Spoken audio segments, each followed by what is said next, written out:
Olá, meus irmãos, a paz de Jesus a todos. Um ótimo final de domingo para cada um de vocês. Hoje, dia do Senhor. Espero que vocês tenham conseguido ir à missa, porque de fato a Eucaristia, a Santa Missa, é a oração completa, perfeita.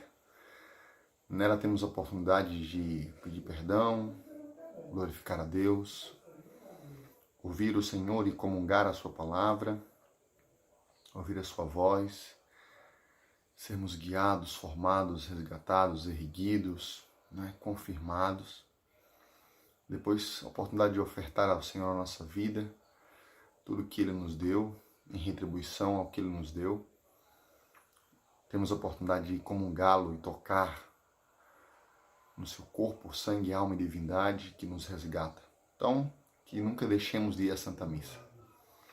Mas aqui estamos para também fazermos um pouco mais de oração, que é a leitura da Palavra de Deus. Eu estou aqui com a minha palavra. Hoje nós vamos meditar João, capítulo 3. Primeira carta de São João, capítulo 3. Vamos juntos? Em nome do Pai, do Filho e do Espírito Santo. Amém.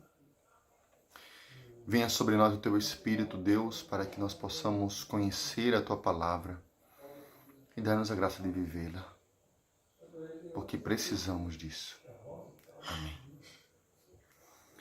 Vamos lá, minha gente. Vamos lá. Pega comigo aí a tua Bíblia, capítulo 3 da primeira carta de São João. Se sabeis que ele é justo, reconhecei que todo aquele que pratica a justiça nasceu dele. Vede que manifestação de amor nos deu o Pai. Sermos chamados filhos de Deus. E nós o somos. Se o mundo não nos conhece, é porque não o conheceu. Amados, desde já somos filhos de Deus. Mas o que nós seremos ainda não se manifestou. Sabemos que por ocasião dessa manifestação, seremos semelhantes a Ele, porque o veremos tal como Ele é. Vamos repetir essa parte aqui. Se sabeis que Ele é justo, reconhecei que todo aquele que pratica a justiça nasceu dele. Então, se eu nasci de Cristo, se eu sou uma nova criatura em Jesus, se sou uma nova criatura, se eu nasci dele pelo batismo, eu preciso ser um homem justo, porque ele é justo. Eu preciso praticar a justiça. O que é a justiça? É dar ao outro o que lhe é devido. Isso é justiça. Dar a Deus o que é de Deus, a César o que é de César. Pagar imposto, se lhe é devido, é justo. Dar ao outro o que lhe é devido. Ser justo. Ser justo. Então nós precisamos ser justo neste mundo, porque Jesus também é justo. E vai pagar a cada um conforme aquilo que nós praticarmos. Isto é justiça de Deus. Quando nós dizemos que Deus é misericórdia, mas é justiça, é isso que a gente está falando. Que Ele vai nos dar, vai retribuir a cada um de acordo com as nossas ações. Isto é justiça. Isto é justiça. Vede que manifestação de amor nos deu o Pai. Sermos chamados filhos de Deus. E nós o somos. Gente, com Cristo, nós podemos chamar Deus de Pai. E isto nada mais é do que uma manifestação de amor do Pai. Isto é um princípio eterno. Somos filhos de Deus. Se o mundo não nos conhece como filho de Deus, é porque não conheceu. Se eles não reconhecem a gente como filho de Deus, é porque não conhece a Deus. Ou porque a gente não está dando testemunhando. Amados, desde já somos filhos de Deus, mas o que nós seremos ainda não se manifestou. Sabemos que por ocasião dessa manifestação, seremos semelhantes a Ele, porque o veremos tal como Ele é. Então, nós seremos plenos, perfeitos no céu, na vida eterna. Versículo 3. Todo o que nele tem esta esperança, ou seja, da vida eterna, purifica-se a si mesmo, como também ele é puro. Todo o que comete pecado, comete também a iniquidade. Porque o pecado é a iniquidade. Mas sabeis que ele se manifestou para tirar os pecados. E nele não há pecado. Todo aquele que permanece nele não peca. Todo aquele que peca não o viu nem o conheceu. Filhinhos, que ninguém vos desencaminhe. O que pratica a justiça é justo, assim como ele é justo. Aquele que comete o pecado é do diabo, porque o diabo é pecador desde o princípio. Vamos repetir mais uma vez aqui. Versículo 3. Todo o que nele tem esta esperança purifica-se a si mesmo, como também ele é puro. Se eu tenho a esperança da vida eterna, eu vou me purificando das minhas impurezas, porque eu quero ser semelhante a ele, a Jesus, que é puro. Eu preciso também ser puro. Purificar a minha mente, o meu olhar, as minhas atitudes, as minhas palavras. Não é uma coisa fácil. Preciso viver isso dia após dia. A forma como eu converso com as pessoas, como eu dialogo, a forma como eu olho e enxergo as coisas, a forma como eu penso, como eu sinto e como eu ajo. Tem que ser de forma pura, santa, imaculada, né? Ou seja, sem mácula, sem mancha. Perfeito. E esta é a nossa luta. Combatendo os pecados mortais, graves, e depois combatendo os pecados veniais, ao ponto de chegarmos um dia a combater as nossas imperfeições, para sermos puros. Todo o que comete pecado, comete também iniquidade. Porque o pecado é iniquidade. Mas sabeis que ele se manifestou para tirar os pecados, né? E nele não há pecado.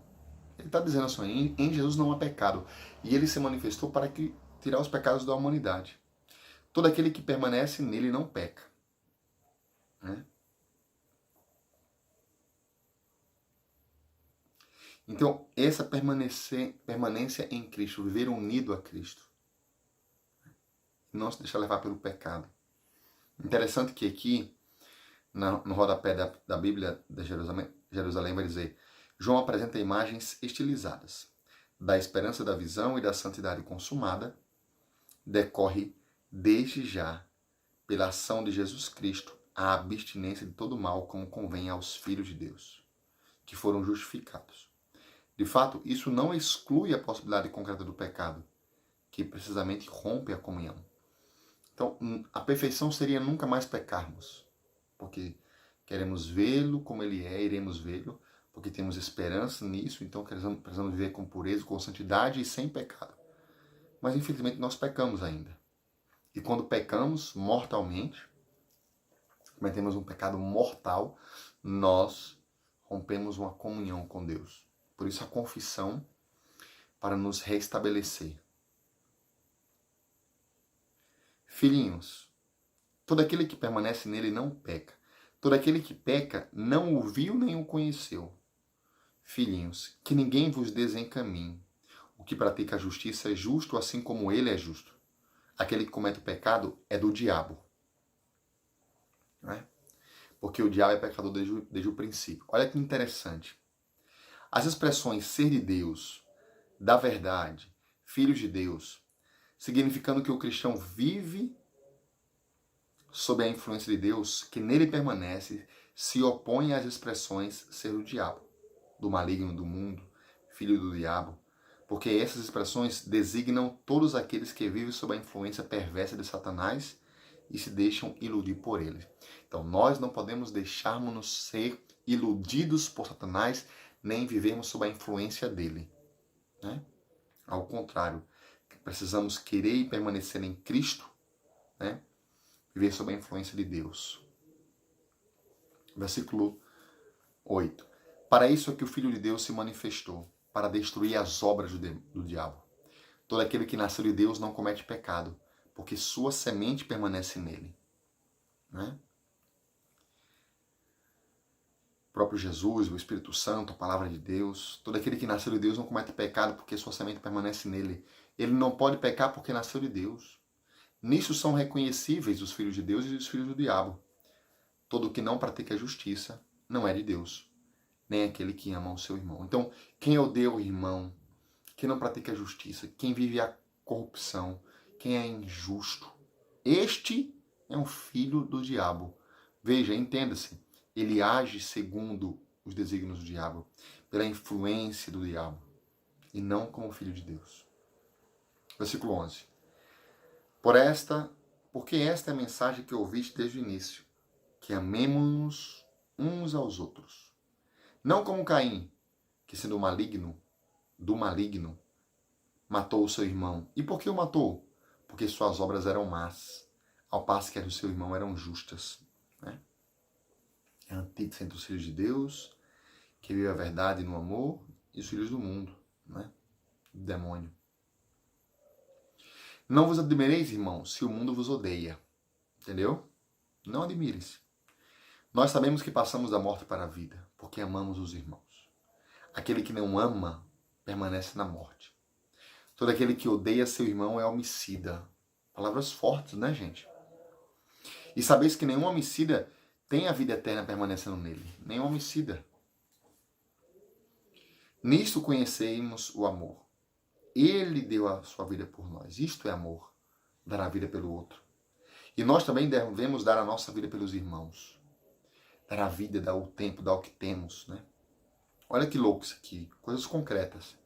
Versículo 17. Se alguém possuindo os bens desse mundo vê seu irmão na necessidade e lhe fecha as entranhas, como permaneceria nele o amor de Deus? Ou seja, como é que você vê alguém padecendo e você não o ajuda? Não partilha o que você tem? Não supre a necessidade do seu irmão? Isto é amar. Dar a vida pelo outro. Né? Proteger o outro. Defender o outro da difamação.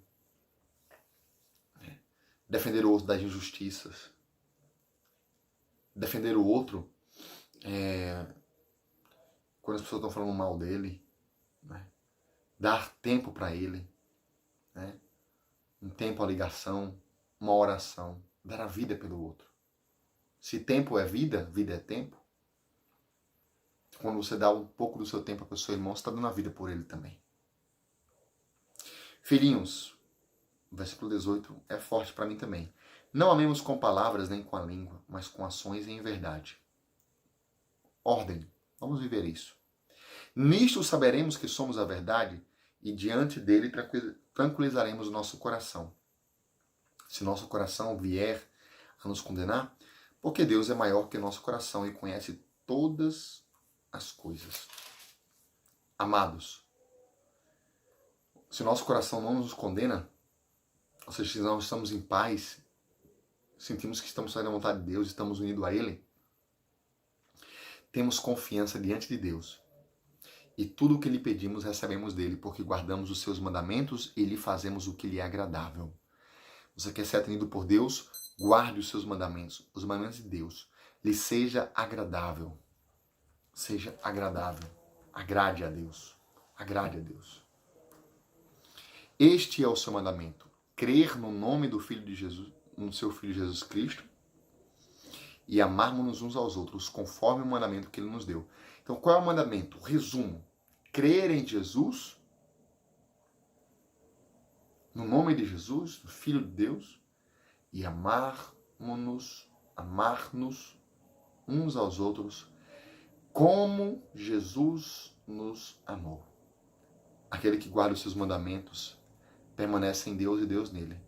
E nisto reconhecemos que ele permanece em nós, pelo Espírito que nos deu. A gente poderia, como eu costumo dizer em várias realidades quando eu faço o estudo bíblico, fazer um retiro inteiro com essa passagem.